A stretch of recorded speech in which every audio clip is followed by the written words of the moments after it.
L'estudiant de Sociologia Yolanda Prats és una de les activistes de la plataforma d'afectats per la hipoteca que lluita per defensar el dret ciutadà a un habitatge digne.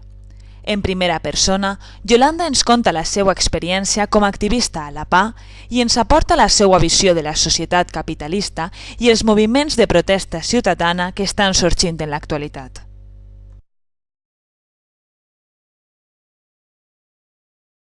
A mi el que em va indignar va ser l'assabentar-me de tot el que havia passat a Islàndia i que la resta de països a Europa no tenien cap informació. O sigui, els mitjans de comunicació havien tapat algo tan greu.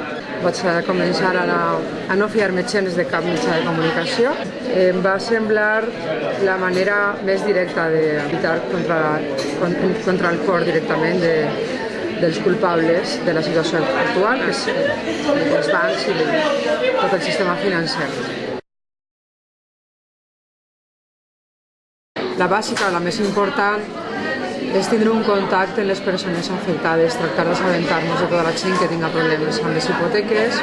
Fem cada 15 dies assemblees d'assessorament jurídic, col·lectiu, expliquem tot el procediment d'execució hipotecària i les possibles, no solucions, però sí les possibles vies d'actuació i de negociació amb les entitats financeres. Parlem d'un sistema com és el capitalista i que són cicles de molts anys, molta gent tenir la consciència de que el cicle del capitalisme està esgotat, totalment és un abús cap a la majoria de persones. No? En aquest sistema la prioritat són els bancs. El sistema se sosté gràcies a la salut financera dels bancs, de les caixes, i les persones són secundàries o no importen. I ha arribat un moment que la gent ha dit que ja està prou, que ja està bé i que hem de pegar-li la volta i que el primer han de ser les persones i els seus drets fonamentals com la salut, o sigui la sanitat, l'educació i l'habitatge, que això és intocable. El que hem aconseguit és que era un problema que cap persona sabia que existia i cap persona coneixia com estava la legislació, l'injusta que era la llei en l'estat espanyol. Ara ha de ser un problema que està a l'agenda política i que es parla al carrer. El gros de la població, el gros de la ciutadania, està a favor de les mesures que proposem des de la plataforma d'afectats per les hipoteques. Jo crec que això és una victòria parcial. Queda moltíssim per fer.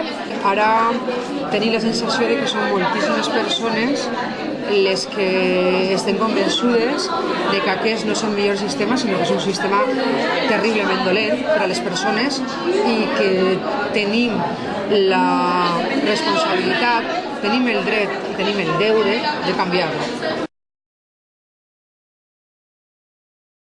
És importantíssim, és vital l'extensió del moviment per a vertebrar també la recollida de signatures cara a la ILP i tindre una estructuració sòlida i força tant per a la recollida de signatures i la posterior creació d'aquest canvi de consciència col·lectiva de que tot el món o la majoria de la ciutadania sàpiga com funciona la llei hipotecària a l'estat espanyol, lo injusta que és i que entenguin que és responsabilitat de totes i tots el canviar-la. És important que continuem la lluita, que continuem més unides que mai i que, com diu el lema de la plataforma, que juntes podem.